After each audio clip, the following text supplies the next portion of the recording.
Today I wanted to take a clear look at real estate. It's one of the most popular forms of building wealth, and to many it feels like the most tangible form, something that they can invest in, that they can touch and feel. But real estate also carries its fair share of risks and challenges that are easily ignored when emotions are involved. Many investors jump in because they have heard stories about big profits and they want to experience what's called passive income. But the reality is far more complex. If you want real estate to play a role in your financial plan, it's important to consider and understand the full picture rather than just relying on optimism. So let's walk through the key factors that determine whether a piece of real estate is a good investment and a good piece of your financial plan, or something that may end up being a detriment. Illiquidity in real estate is probably one of the biggest risk factors. To start, think about the structure of real estate itself. The property is not like a stock or bond that you can buy day to day with a click of a mouse. It's actually one of the least liquid investments that you can really own. You tie up your money for an extended period of time, and you usually have to commit a significant amount of money for the down payment as well, even if you finance that property. So even when you want to sell, there's no guarantee that the market will cooperate or that buyers will be ready to give you the amount that you need. That illiquidity means you should only really use funds that you truly won't need for many years, because you can't really predict when you're going to get that money out. Now let's consider the reality of rental income. Imagine you plan to generate rental income on a property to help with your cash flow. On paper, that sounds ideal. Property pays for itself. Later on, you can enjoy a consistent income stream and even the asset appreciation. However, in reality, there are many forces that can disrupt that type of plan. Tenant protections, rent regulations, all of these things can make it really difficult to remove someone who's not paying their rent or someone who's damaging your property. In places like California, the legal system favors tenants to such a degree that landlords can be responsible for mortgage payments on a property that's producing no rent at all. Some tenants lose their job. Others experience a health issue. Others simply refuse to cooperate. And the eviction process can take months, even years. For example, think about during the pandemic. Many landlords were legally prevented from removing tenants who could not pay rent. Those financial burdens fall squarely on the owners. That's why anyone that's considering buying real estate should speak to an attorney who specializes in homeowners' rights before making the purchase, just to make sure you go in eyes wide open.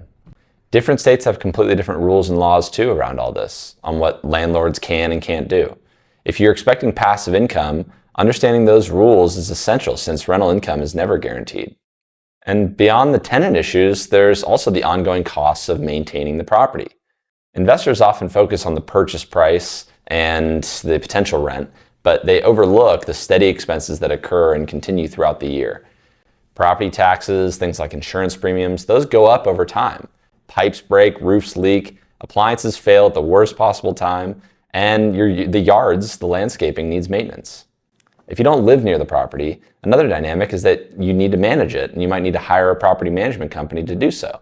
That extra layer of help can be helpful, but it also takes a significant cut into the income stream that you enjoy. Also, if the property belongs to a homeowners association, those monthly fees can also cause an expense and a cut into your income. Or you may even face the responsibility of an expense that has nothing to do with your house itself. Things like gates to the neighborhood or part of the road around the neighborhood that needs to be repaired.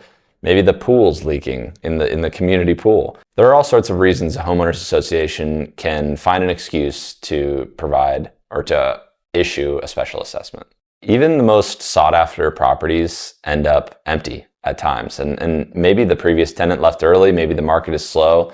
Every empty month is a month with no rental income, while your expenses just continue without a pause. Investors who underestimate vacancies can be blindsided by how quickly it reduces profitability. There's also a common assumption that real estate values always rise. It's true that property has the potential to appreciate over long periods of time, but it's not immune to declines, just like the stock market. Neighborhoods change, school districts lose their reputation, crime increases, infrastructure deteriorates, high interest rates can even push potential buyers away.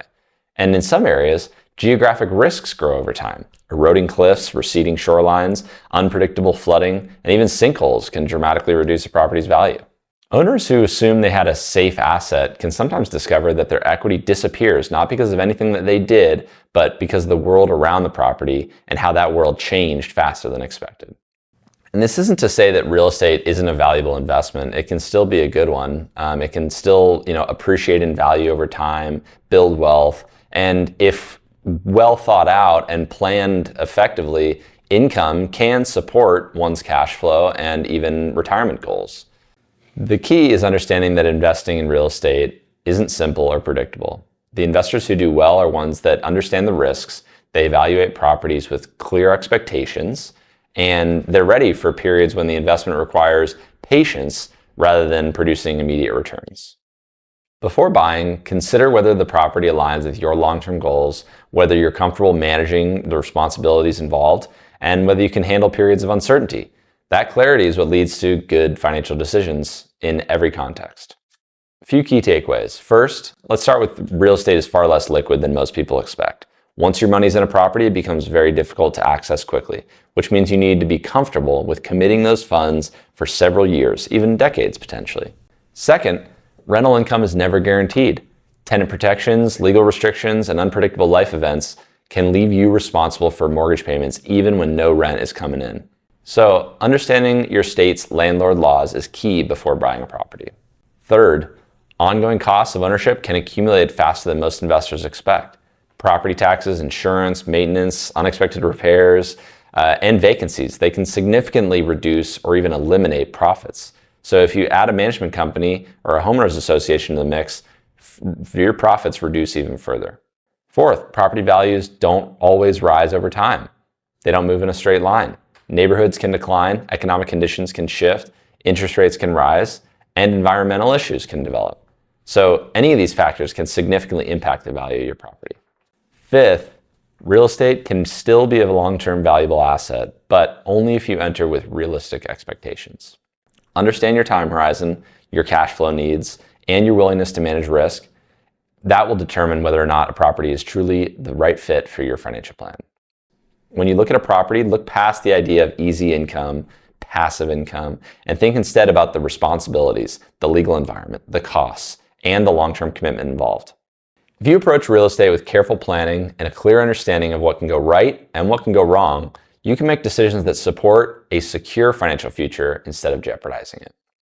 I'm Justin Kuntz, Managing Director of Pacific Wealth Management, and if you're interested in seeing more about how we help our clients plan for generations, visit us at www.pacwealth.com.